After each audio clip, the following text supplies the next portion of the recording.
Hello, নমস্কার সবাইকে। আশা করছি সবাই ভালো আছো, সুস্থ আছো। এখন আমরা ৩ জন মিলেই পিঠাপুলি করতে বসে পড়েছি। ওর বাবা থাকবে আর সেখানে ফালতু কথা হবে না, সেটা হতে পারে না।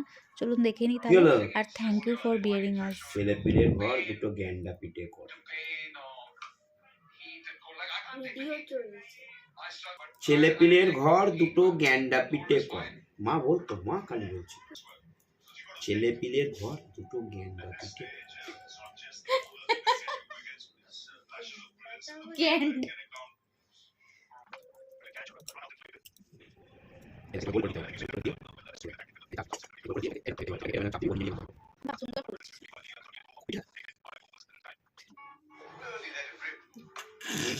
পেঙ্গুই। এটাকে একটু এরম করে দিই। সুন্দর হয়েছে। কোনটা? আমি তো করছি। চলুন পুলিগুলো সবাই মিলে করে নিয়েছি। পুলি করা কমপ্লিট। এখানে আমি দুধটা হালকা উষ্ণ গরম করে আর এর মধ্যে গুড়গুলো মিশিয়ে দিচ্ছি। আর বেশ ভালো করে নেড়ে নেবো। গোপালের যে পুলিগুলো করলাম সেগুলো দেখলেন কি সুন্দর, গুড়টা দিতে না দিতেই কি সুন্দর একটা কালার চলে এসেছিলো।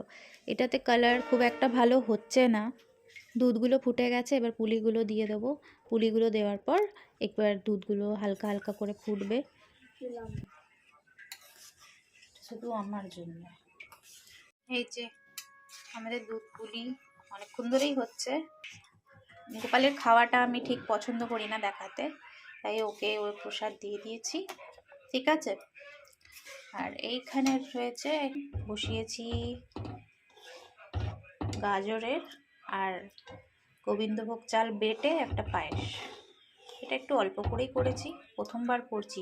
অনেক দিন ধরে ইচ্ছা ছিল, ভিডিও অনেক দিন ধরেই দেখছিলাম, খুব ইচ্ছা ছিল যে একদিন এই পায়েসটা করব। তবে এটাও কষিয়ে দিলাম, এটা হোক। চলুন তাহলে, এইগুলো হয়ে গেলেই আমরা খেতে বসে পড়ব। মানে পিঠে পুলি খাবো না আজকে, সেসব একটু আস্তে আস্তে দেয়া আছে। যাকে দেবো বাইরে একটু দেবো ফ্ল্যাটে, ওইগুলো দিয়ে আমরা এখন রুটি খাবো। রুটি আর আলুর দম করেছিলাম, ওইগুলো আগেই করে রেখে দিয়েছি, এবার খাবো আমরা। তাহলে আজকের পুলির দিবসটা ভালোই কাটলো সবাই মিলে। ওর বাবার আজকে ছুটি ছিল। তাহলে চলুন, ব্যাস হয়ে গেল আজকের মতো এইটুকুনি। টাটা।